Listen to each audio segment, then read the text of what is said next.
ప్రతి ఒక్కరూ తమ జీవితానికి ఒక పరిష్కారం కావాలి గాని సమస్య కాకూడదు.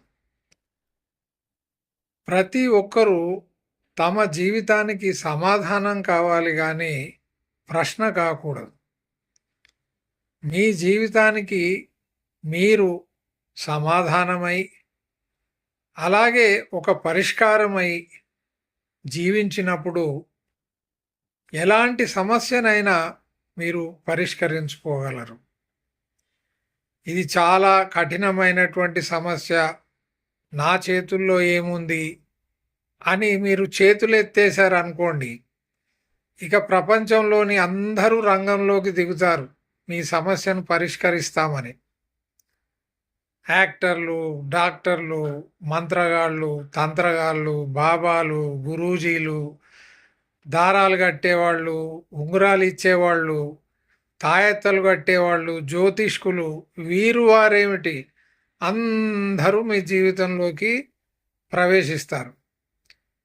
వీళ్ళ వల్ల మీ జీవితం మరింత దుర్భరమైపోతుంది తప్ప మీ సమస్యకి ఇది ఏ రోజు కూడా పరిష్కారాన్ని ఇవ్వజాలదు. జాగ్రత్తగా పరిశీలించు. నీకొచ్చిన సమస్య అది నీ సృష్టి అయి ఉంటుంది.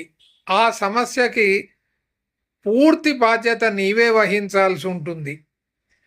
ఆ సమస్యలోకి నిన్ను నువ్వు నెట్టేసుకున్నావని చాలా తేలికగా నువ్వు గ్రహించగలవు. కావున సమస్య వచ్చినప్పుడు దానికి సమాధానాన్ని మన జీవితంలో నుంచే రాబట్టాలి తప్ప చేతులెత్తేసి దేవుడా దేవుడా అని దేవురించొద్దు. గాలిలో దీపం పెట్టి దేవుడా నువ్వే దీన్ని ఆర్పకుండా చూడు అని అంటే దేవుడు కూడా నీకు సహాయం చేయడు.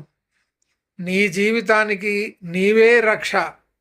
మొదట సమస్యలను సృష్టించుకోకు. ఒకవేళ సమస్య వస్తే దానికి పరిష్కారం కూడా నీవే కనుక్కునేటువంటి సామర్థ్యం, ఆ తెలివితేటలు నీలోనే ఉన్నాయి. నీలో ఉన్నటువంటి ప్రలోభము, భయము, ఈ రెండిటి వల్లనే సమస్యలు వచ్చాయని నువ్వు ఏ రోజైతే గ్రహిస్తావో, ఈ రెండింటిని తరిమి తరిమి కొడతావో, ఇక జీవితంలో నీకు ఎదురు లేదు. గ్రహించు.